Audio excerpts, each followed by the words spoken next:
ஜோதிட நேர நிகழ்ச்சியில் உங்களை ஒவ்வொரு வாரமும் சந்திப்பதில் மகிழ்ச்சி. இந்த வாரம் ஜோதிட நேரம் 27/7/2026 முதல் 2/8/2026, ஆடி மாதம் 11ஆம் நாள்லேருந்து ஆடி 17.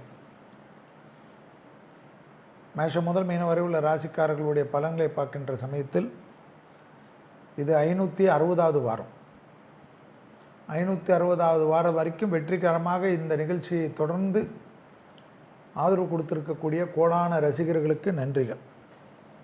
வேந்தர் டிவி ஐயா பாரிவேந்தர் ஐயா அவர்களுக்கும், இளையவேந்தர் SRM ரவி அண்ணன் அவர்களுக்கும், அவருடைய துணைவியார் அம்மையார் அவர்களுக்கும், டைரக்டர் பிரேம் மற்றும் சுரேஷ் மற்றும் கேமராமேன்கள், டெக்னீஷியன்கள் எல்லோருக்கும் மேலாக விளம்பரதாரர்கள், இந்த நிகழ்ச்சிக்கு பேக்போனாக இருக்கக்கூடிய விளம்பரதாரர்களுக்கும் ரசிகர்களுக்கும் மீண்டும் ஒரு முறை மனமார்ந்த நன்றிகளை தெரிவித்துக்கொண்டு நிகழ்ச்சிக்கு போ. நிறைய கேள்வி தான் இப்போ வர திறந்து பார்க்கவே முடியல. மெயில அள்ளி விட்றீங்க. எப்படி தான் யோசிக்கிறீங்களோ தெரில. பெட்ரோல் டீசல் விலையில் மாற்றம் ஏற்பட வாய்ப்பு உண்டான்? அதெல்லாம் எல்லாம் மாறும், ஏறியும் தான் போகும். வறட்சி ஏற்படுமா? ஏற்படும். தங்க விலை ஏறுமா? ஏறும். என்ன தான் பண்ணுறது? 2031 வரைக்கும் ஹாப்பியாக வாழ்ந்துட்டு சந்தோஷமாக இருப்போமான்னு பார்க்கணும். இவ்வளோதான் சூட்சுமே. உலகத்தின் கையிலெல்லாம் இல்லை, கிரகத்தின் கையில் தான் எல்லாமே தெரியும் உங்களுக்கு. நிலநடுக்கங்கள் ஏன் இவ்வளோ ஏற்படுதுன்னு ஒரு கேள்வி. நான் ஆரம்பிக்கவே இல்லையே,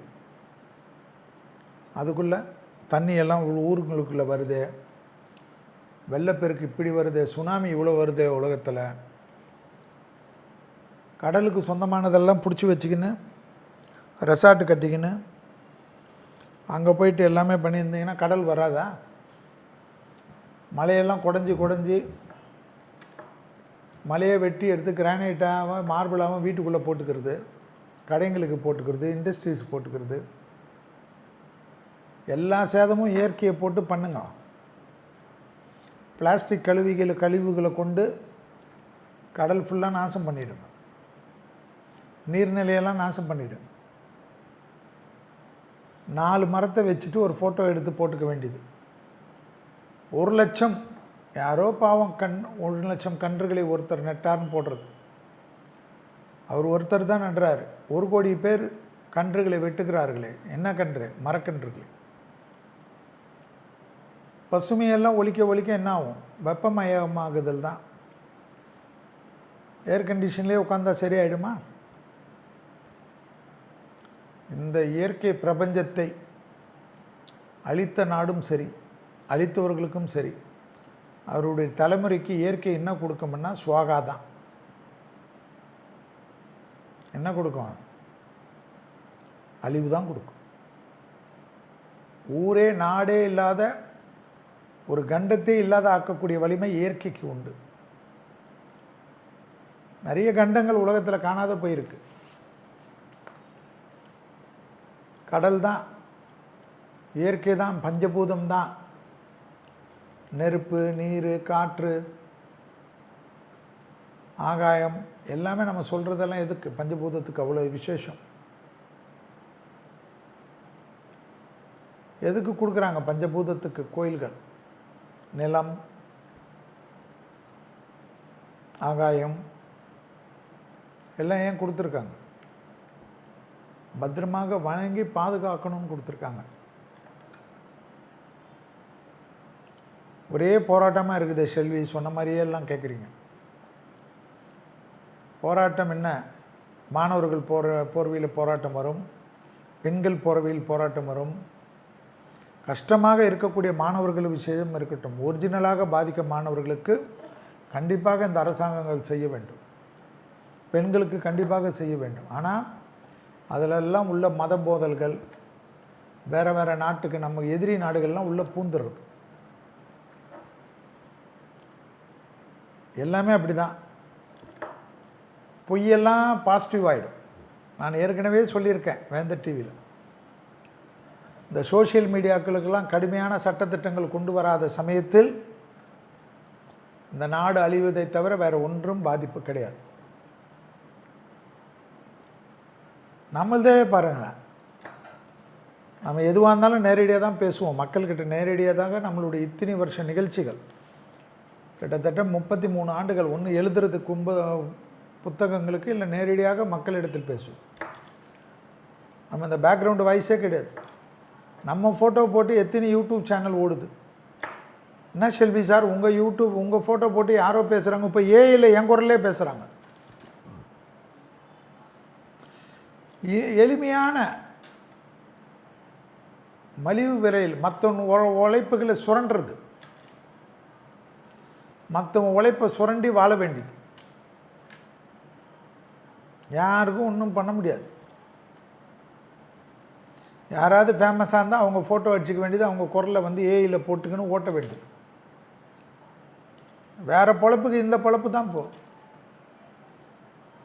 இப்போ திருட்டு பொழப்பு எது? டிஜிட்டல் மார்க்கெட்டிங்கில் திருட்டு பொழப்பு தான் நிறைய. கண்டபடி எழுத வேண்டியது, குடும்பத்தை எழுத வேண்டியது, வக்கரம் பிடித்தவர்கள். யாருன்னே தெரியாதவங்களாம் ஏன் எழுதுகிறாங்கன்னா அதை போய் நீங்கள் கமெண்ட் பண்ணிங்கன்னா அவன் பெரிய ஆள் ஆகிடுவான். கண்டுக்கவே கூடாது. ஏதாவது தப்பாக வந்தால் சோஷியல் மீடியாலெலாம் பண்ணக்கூடாது. க்ரைமில் கம்ப்ளைண்ட் கொடுத்துடணும். எதுக்கு போலீஸ் வந்து ஆன்லைன் கம்ப்ளைண்ட் வச்சுருக்காங்க? கம்ப்ளைண்ட் கொடுக்கட்டும், ஓடட்டும், பெயில் எடுக்க ஓடட்டும். கம்ப்ளைண்ட் கொடுத்து போலீஸ் ஆக்ஷன் எடுக்கலைன்னா கோர்ட்டில் போய் டைரக்ஷன் வாங்கணும். மக்களுக்கு இதெல்லாம் எளிமையான விஷயம். எல்லாத்துக்கும் ஒரு அளவு உண்டு. ஒரு எம்எல்ஏ பேசுகிறார், என்ன பேசுகிறார்? முதலமைச்சருடைய எலும்பை உடைப்பேன்னு பேசுகிறார். நம்ம எந்த கட்சியில் இருந்தாலும் யார் பேசினாலும் கண்டிக்கணும்ல. ஒரு நாட்டினுடைய முதலமைச்சரை ஒரு கட்சி எதிர்கட்சியுடைய ஒரு கட்சியில் முக்கியமான ஒரு பொறுப்பில் இருக்கக்கூடிய ஒரு எம்எல்ஏ பகிரங்கமாக பேசுகிறார். முதலமைச்சருடைய எலும்பை உடைப்பேன். எந்த விதத்தில் நியாயம்? பேசலாமா? பிரதமரை பேசுகிறார்கள், உள்துறை மந்திரிகளை பேசுகிறார்கள், நிதியமைச்சர்களை பேசுகிறார்கள், நிதியமைச்சரை பெண் என்று பாராமல் பேசுகிறார்கள். யாருமே பேசக்கூடாது, ஆன பெண்ணால். ஆனாலும் அவ்வளோ கேவலமாக பேசுகிறான். நான் வைக்கக்கூடிய கோரிக்கை, இப்போ இந்த டாப்பிக்கே என்ன? உலகமே அழிகிறது, அழிவு பாதையில் ஏன் போகிறது? காவல்துறையில் இருக்கக்கூடியவர்கள், தமிழ்நாட்டு காவல்துறையில் இருக்கக்கூடியவர்கள், இன்டெலிஜென்ஸில் இருப்பவர்கள், செக்யூரிட்டி பிரான்ச்சில் இருப்பவர்கள் எல்லாம் பிரதமரை பேசினாலும் சரி, முதல்வரை பேசினாலும் சரி, பெண்களை பேசினாலும் சரி, யாரை பேசினாலும் சரி, தவறாக பேசுபவர்களை பற்றி தவறாக விமர்சிப்பவர்களுக்கு மீது நீங்களேவே ஷோகாஸ் நோட்டீஸ் கொடுக்க வேண்டும். உங்கள் பேச்சு சட்டத்துக்கு புறம்பானது, கண்டனத்துக்குரியது என்று ஷோகாஸ் நோட்டீஸ் கொடுக்க தான் அந்தந்த பகுதியில் பயம் வரும், பேச்சை குறைப்பார்கள். இல்லைன்னா சோஷியல் மீடியாவென்று, கருத்து சுதந்திரம் என்று குடும்பத்தை இழுக்கிறது, வன்முறையை தூண்டுவது, மத மோதல்களை மோதப்பிக்கிறது எல்லாம் பண்ணும். எல்லா லெவல்லையும் பிரச்சனைகள் தான் உலகத்துக்கு. இப்போ ஈரான் போர் சமாதானம் பண்ணி அது செட்டில்மெண்ட் ஆகலன்னா போர். அமெரிக்கா பண்ணால் யாரும் கேட்க மாட்டீங்க. ஏன்னா வலிமையை மிக்கவர்களுக்கு தான் இந்த உலகம். ஏழை எளியவர்களுக்கு, அன்றாடம் இருப்பவர்களுக்கெல்லாம் கிடையாது. அப்படிதான் சதாம் ஹுசேனை கொன்றார்கள். சதாம் ஹுசேன் இடத்தில் அணுகுண்டு இருக்கிறது என்று சொல்லி கொன்றார்கள். நான் சொல்வது கிரகங்களை பற்றி. கெட்ட நேரத்தில் எல்லாம் நடக்கும். ஒரு சின்ன அணு பீஸ் காட்டினார்களா? யாராவது கேள்வி கேட்டிங்களா? என்ன நமக்கு என்ன? அமெரிக்காக்காரனை போய் நம்ம எப்படி கேட்குறது? ஒரு நாட்டுக்கும் வரும், வரி போடுகிறார்கள், 100% வரி, 150% வரி. யாராவது கேட்டீர்களா? ஒரே நாளில் உங்களுடைய கம்பெனியுடைய வளர்ச்சியை தடுக்கிறார்கள், மிரட்டுகிறார்கள். அவர்களை எதிர்த்து யாரும் பேச முடிவதில்லை, அவர்களை எதிர்த்து யாரும் வாழ முடிவதில்லை. தலைவர்கள், ஒரு நாட்டினுடைய தலைவர், இப்போ பிரதமர் மோடி நன்றாக இருக்கிறார் என்றால் அவர் இருக்கக்கூடாது. அதற்கு என்னென்ன வழியெல்லாம் செய்ய முடியுமோ அவருடைய ஆட்சியில் இருப்பாமல் உயிருக்கும் சரி எல்லா விதத்திலும் பாதிப்புகளை ஏற்படுத்துவது. லண்டனில் ஒரு பிரதமர் இருந்தார், அவர் காலி பண்ணுவார்கள். இதுதான், இதனால்தான் இப்படி பண்ண தான் இந்த இயற்கை ஒன்றாக சேர்ந்து அழிக்கும். மனிதனுடைய எண்ணமே இயற்கை பிரதிபலிக்குமா? கடவுள் எங்கே, கடவுள் எங்கே என்றால் இயற்கை தான் கடவுள், பஞ்சபூதம் தான் கடவுள். பஞ்சபூதத்துக்கு எல்லாம் தெரியும், கேட்டுக்கொண்டிருக்கும், உணர்ந்து கொண்டிருக்கும், நடக்கக்கூடிய அத்தனை அக்கிரமங்களும் பார்த்து கொண்டிருக்கும். கடலில் எல்லா குப்பையும் கொட்டுங்க, எல்லா கழிவுகளும் கொட்டுங்க, ஒரே நாள் சுனாமியில் கொண்டு வந்து ஊரில் துப்பும். ஏரியெல்லாம் மாசுபடுத்துங்க, ஏரி குளத்தெல்லாம் மாசு பண்ணுங்க, பெருவெள்ளத்தை வரவழைத்து எல்லாமே கீழிருந்து மேல் நோக்கி வந்து துப்புமா. மகனே நீதானே போட்டாய் மானிடனேன்னு சொல்லி துப்புமா உனக்கு. எல்லாம் இவ்வளோ பிரச்சனை. எந்த இடத்துலையாவது நிம்மதி இருக்கா? இந்தியாவில் நிம்மதியாக இருந்தார்கள் என்றால் இந்தியாவில் ஆரம்பித்து விட்டார்கள். இனி இது வளரதான் செய்யும். விடா கொண்டர்கள், கொடா கொண்டர்கள் போல் அவர்களுக்கு எல்லா ரூபத்திலும் நிதியுதவி அளிப்பதற்கென்று ஒரு பெரிய கூட்டம் இருக்கும். அதை டிபேட், அந்த டிபேட், இந்த டிபேட், எதிர்கட்சிகள் ஒரு பக்கம், ஆளுங்கட்சிகள் ஒரு பக்கம், ஆளுங்கட்சியிலே பிளவுகள், கூட்டணியில் பிளவுகள் ஒரு பக்கம், மாநிலத்திலும் ஏற்படும், மத்தியிலும் ஏற்படும். எல்லாம் ஓட்டு வங்கி பாலிடிக்ஸ். யார் நண்பன் யார் எதிரி என்றெல்லாம் தமிழ்நாட்டு எலெக்ஷன் முடிஞ்சவொன்னே தெரிஞ்சதில்ல. அரசியலில் நிலையற்ற தன்மை என்பதுக்கு என்றைக்குமே கிடையாது, என்றைக்குமே கிடையாது. அதனால் மக்கள் தான் நிலையானவர்கள், மக்கள் தான் ஒரு கட்சிக்காக எப்பொழுதும் போடக்கூடியவர்கள். ஆனால் அரசியல்வாதிகள் எப்படி வேணுமாலும் கூட்டணி மாற்றிக்கொள்வார்கள். கேள்வி கேட்க முடியாதது தொண்டர்களும் நடுவில் இருக்கக்கூடிய தலைவர்களும், எதை வேண்டுமானாலும் செய்பவர்கள் மேல்மட்ட தலைவர்கள். அதனால்தான் இப்போ அரசியலில் நிறைய மாற்றங்கள் உலகம் முழுவதும் ஏற்படுகிறது. யாருக்கும் இப்பொழுது எந்த அரசியலும் இளைஞர்களுக்கும், இளைஞர்களுக்கும், ஜென்சி கிட்ஸுக்கும், வயதில் முதிர்ந்தவர்களுக்கும் தங்களுக்கு என்ன நிலைப்பாடு வேண்டுமானாலும் தூங்கி எழுந்ததுக்குள்ளாக முடிவு பண்ணுகிறார்கள். இந்த கட்சியில் இருக்க வேண்டுமா வேண்டாமா என்றெல்லாம். ஏனென்றால் யாருக்குமே கொள்கை கிடையாது, சும்மா பேசுறது தான். வைகோவுடைய ஒரு எக்ஸாம்பிள், வைகோ சார் பேசுனதெல்லாம் எடுத்து பாருங்கள். அவருக்கு நமக்கு விரோதம் இல்லை, ஆனால் நீங்கள் பேசுங்க, பாருங்கள். முரண்பட்ட தலைவர்கள் தான் இன்று உண்டு. ஏன்னா கலிகாலம். 60 வருடங்களாக அரசியலை புரட்டி பாருங்கள், அரசியலுடைய நிகழ்வுகளுக்கு போய் பாருங்கள். ஒன்று பின் ஒன்றாக முரண்கள். அடுத்து வரக்கூடிய காலகட்டம் பெரும் முரண்கள். 2031க்கு பிறகுதான் உலகம் சிறிது அமைதியாக இருக்கக்கூடிய காலகட்டம். இளைஞர்களும் சரி, எல்லோரும் சரி, கவனமாக 2031 வரைக்கும் இருக்க வேண்டும். 90 வயது ஆனவர்கள் கூட சரி. இளைஞர்களோட பெரியவர்களுக்கு தான் 72, 70 வயதை கடந்தவர்களுக்கெல்லாம் தான் இப்பொழுது பெரிய பதவி வெறியில் சுற்றுக்கிறார்கள். அந்த பதவி வெறிக்காக என்ன விலை வேண்டுமானாலும் கொடுக்கறதுக்கு தயாராக இருக்கிறார்கள். பணம் தான் இப்பொழுது பேசும். ஏனென்றால் கலிகாலம்.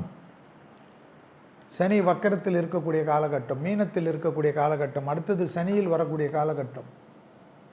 சனியில் என்றால் மேஷத்தில் வரக்கூடிய காலகட்டம், நீச்சத்தில் வரக்கூடிய காலகட்டம். 2031 வரைக்கும் உலகத்தில் சனியால் மிகப்பெரிய சேதங்கள், ராகு கேதுவால் மிகப்பெரிய சேதங்கள் உலகத்திற்கு ஏற்பட்டே தீரும்.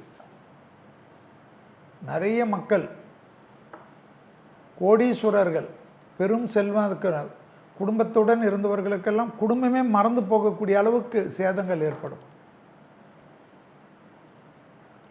நாமெல்லாம் புண்ணிய பூமியில் வாழ்கிறோம். மகான்களும் ரிஷிகளும் முனிவர்களும் நாட்டுக்கு தத்துவத்தை கொடுத்த அத்தனை தத்துவ ஞானிகள் இருக்கக்கூடிய பூமியில் பிறந்திருக்கிறோம். கொஞ்சம் தெய்வ பலத்தையும் இயற்கையை பேணி காப்பதிலும் பெரியவர்கள் சொல்வதிலும் நமக்காக எழுதி வைத்திருக்கக்கூடிய அத்தனை உபதேச மந்திரங்களிலும் அது எந்த மதத்தில் இருந்தாலும் அந்த மதத்தில் இருக்கக்கூடிய நல்ல விஷயங்களை மட்டும் கேட்டு இயற்கையை பேணி காப்பதும் இந்த காலகட்டத்தில் மிக கவனமாக இருப்பதும் சோஷியல் மீடியாவுக்கு மாநில அரசும் மத்திய அரசும் கடுமையான சட்டத்திட்டங்களை கொண்டு வராமல் கண்டிப்பாக இதை ஒருநிலைப்படுத்த முடியாது, கண்ட்ரோல் செய்ய முடியாது. கடுமையான சட்டத்திட்டங்கள் சோஷியல் மீடியாவில் ஆக்ட் செய்பவர்கள், ஃபோர்ஜரி கணக்கில் இருப்பவர்கள் கண்டறிய வேண்டும். நிறைய செலவுகள் ஏற்படும். பெரிய கம்பெனி முதலாளிகள் எல்லாம் அதற்கு ஸ்பான்சர் செய்வதற்கு சிஎஸ்ஆர் ஃபண்டெல்லாம் இருக்குது. அரசாங்கம் நினைச்சால், அரசியல் தலைவர்கள் நினைச்சால் எல்லாமே செய்ய முடியும். இளைஞர்களுக்கு தவறான வழிகாட்டுதலை செய்யக்கூடியவர்களை கடுமையான தண்டனைக்கு ஆளாக்க வேண்டும். இளைஞர்களுக்கு வேண்டிய ஸ்போர்ட்ஸ், இளைஞர்களுக்கு வேண்டிய டெக்னாலஜி, இளைஞர்களுக்கு வேண்டிய மருத்துவங்கள், இளைஞர்களுக்கு நிம்மதியாக தூங்கக்கூடிய அளவுக்கு அவர்களுக்கு நிம்மதியான சூழ்நிலை, உடற்பயிற்சி கூடங்கள், விளையாட்டு திடல்கள், இதெல்லாம் தான் முக்கியம் வரக்கூடிய காலகட்டத்தில். உணவு, 3 வேளையில் உணவு கொடுக்குறீங்களோ இல்லை, 2 வேளை குழந்தைகளிலிருந்து பெரியவர்கள் வரை சந்தோஷமாக உணவு சாப்பிடுவதற்கு 1 வேளையாவது கொடுக்க வேண்டும். அதெல்லாம் மாநில அரசும் மத்திய அரசும் தான் முயற்சி எடுக்க வேண்டும். தங்கத்தின் விலை கண்டிப்பாக இப்பொழுது என்ன விலை குறைந்தாலும் சரி வாங்கி கொள்ளுங்கள். ஏற்றத்தில் வாங்காதீர்கள். கண்டிப்பாக விலை ஏறி தான் தீரும். அவர் சொல்வார், இவர் சொல்வார், 2000 வரும்னு சொன்னார் ஒருத்தர். தங்கம் வரும் வரும். செயற்கை வைரமே அவ்வளோ வந்திருக்கு. இயற்கை வைரம் அப்போ எவ்வளோ இருக்கும்? லேபில் செயற்கையாக தயாரிக்கக்கூடிய வைரங்களே அவ்வளோ ஆயிரங்கள் போகிறது. இயற்கை எப்பொழுதும் இயற்கை. ஒரிஜினல் தங்கம் ஒரிஜினலாக இருக்கக்கூடிய இடத்தில், நம்பிக்கைக்கு பாத்திரமான இடத்தில் அதை எடுத்துன்னு கொண்டு போய் லேபில் டெஸ்ட் செய்து கொண்டு உங்கள் தரத்தை பரிசோதித்து கொள்ளுங்கள். பெரிய கடை சின்ன கடை எந்த கடையும் பார்க்காதீங்க, எல்லோரும் வியாபாரிகள் தான். அதில் நீங்கள் தான் போய் உங்களை செய்து கொள்ள வேண்டும். பரிசோதனை செய்து கொள்வது மட்டும்தான் உங்கள் வாழ்க்கையில் எல்லாவற்றுக்கும் நன்மை தரும்.